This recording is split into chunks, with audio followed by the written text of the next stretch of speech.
quando nós conseguimos repor esse ácido clorídrico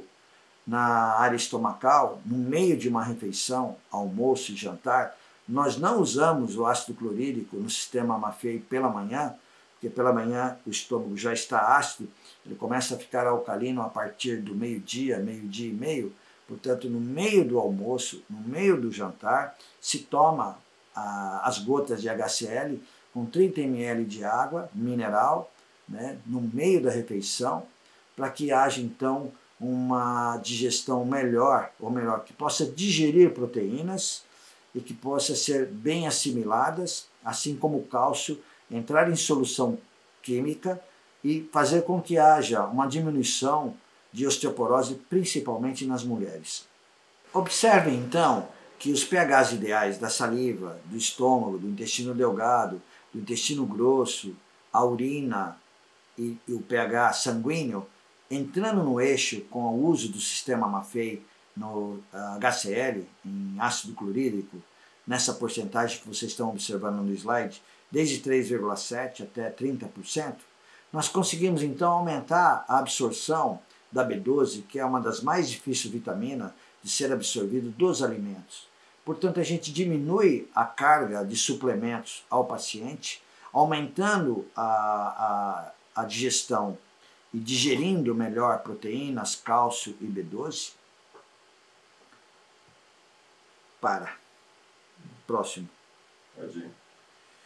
Observe aqui, o HCl ele tem que ser com uma tampa anticorrosão, portanto, ao solicitar ao farmacêutico, a farmácia de manipulação, vocês devem ter o cuidado de solicitarem para ele que façam o teste anticorrosão de HCl, porque senão o HCl ele pode dissolver a tampinha, né, o plástico. Portanto, para ter um HCl saudável, né, para dar o equilíbrio aos pHs ideais, precisamos de um grau de pureza bom, a 38%. Caso vocês tenham alguma dúvida, pode fazer contato que eu oriento vocês. Aqui, a iridologia biomolecular tem uma íris patológica para mostrar para vocês, né? Então, esse é um paciente de 50 anos, é um tipo sanguíneo O, que ele pode comer carne vermelha, mas ele tem um elevado consumo de embutidos, né? Ele tem, na verdade, 47 anos, ele mostra uma íris com uma certa fragilidade genética por ter fibras tortuosas e espaçamento entre elas. E nós descobrimos nessas setas que estão aí, como se fosse uma elevação da área do estômago, ali na área já duodenal, a 3 centímetros dentro do duodeno. Ele tem uma área tumoral, e nós observamos como se fosse uma forma de uma verruga elevada, na qual nós podemos comparar a esse grafo do sistema alemão,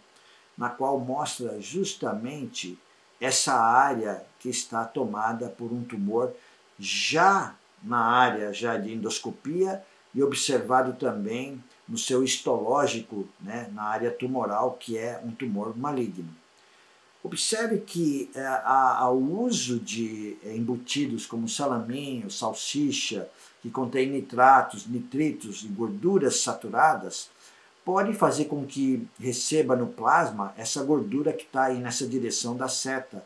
onde você verifica os perigos, né, desses embutidos, na qual pode ter uma formação e colaborar para a instalação patológica, né, de uma instalação de um tumor maligno.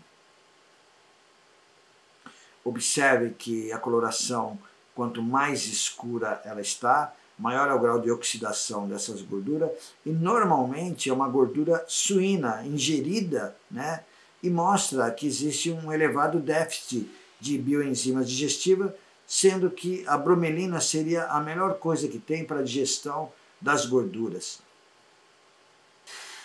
Observe, né, quando nós estamos falando de longevidade de anos, nós observamos em nosso laboratório os pacientes que têm o uso de óleos aquecidos. Quando eu falo óleo aquecido, aquele refogo que se faz no arroz, no feijão, no macarrão, né? Você não usa fritura, mas no momento que você usa um refogo na área da nutrição diariamente, rotineiramente, o óleo aquecido vai passar de 100 graus. Os 100 graus já mostra que existe um grau de oxidação dessa gordura e toda gordura que entrar, ela não vai sair mais e ela vai realmente formar placas de ateroma, entupimento dessas artérias e, consequentemente, levar até o Alzheimer. Agora vocês observem que o casal, tanto a mulher, né, a esposa, 76 anos, como o marido, 78 anos, nós observamos um anel na periferia iridal, que como se fosse uma nuvem. Aqui nos 78 anos do homem, do marido, a gente observa uma coloração alaranjada, amarelada, que indica que o grau de oxidação de colesterol e ácidos graxos saturados está bem acentuado. A longevidade na microscopia de campo escuro, a gente tem que observar, primeiro, as hemácias soltas. Uma pessoa saudável tem um plasma límpido, com menos toxinas, e observar os pHs ideais na microscopia de campo escuro. Agora observe uma pessoa já na patologia, na sua longevidade, ela tem um efeito Rouleau, uma aglutinação das hemácias, levando a um potencial zeta baixo, com membrana eletromagnética negativa também baixa, onde que se contrai, se aglutina, né? A aglutinação dessas hemácias ela vai indicar baixa de energia mitocondrial. Observem também agora que a fermentação intestinal por baixa de HCl, de ácido clorídrico, devido que o estômago, ao liberar o ácido clorídrico, ele leva o bolo alimentar esterilizado pelo HCl. Ao chegar no intestino delgado existe menor fermentação, portanto a desbiose é menor e não existe esse descontrole da flora intestinal com o aumento da Candida albicans, que ela sistematicamente atravessa a parede intestinal e ela vai pela veia aorta e ela vai desabar lá na corrente sanguínea, onde a gente observa essas cândidas, essas formas circulares esbranquiçadas que vocês estão vendo aí no plasma, e que vai se proliferar e que vai haver uma contaminação maior, onde que ao ser parasitada nas hemácias, ela pode formar o ácido fórmico.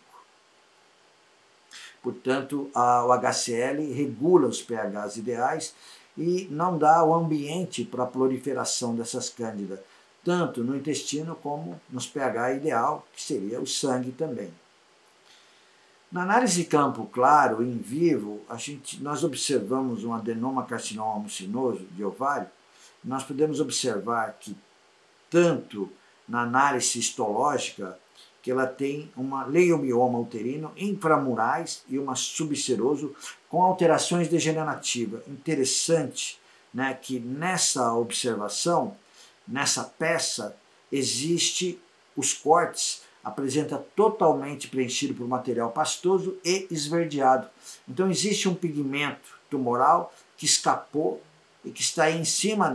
no centro, em cima dessa aglutinação, mostrando que existe uma atividade oncológica.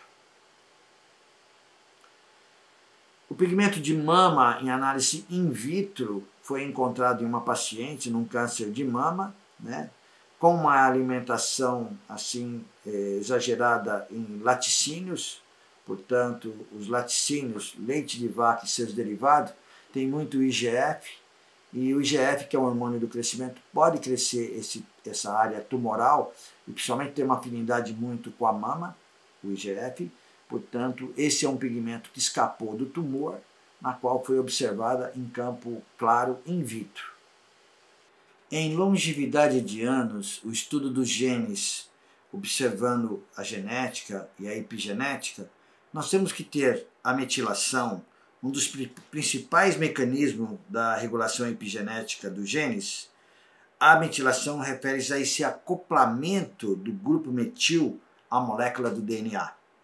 de tal forma a evitar que o gene seja lido, ou melhor, silenciado. Então, vamos ter aí a função de metilação com toda uma suplementação ideal que eu vou mostrar ao lado para nós. Bom, seguindo, nós vamos entrar agora na acetilação. Na acetilação,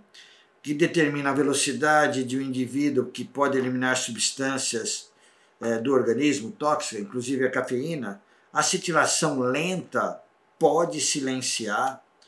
e ter dificuldades e problemas para remover determinados carcinógenos. Portanto, temos que ter um organismo limpo, com uma alimentação de preferência orgânica,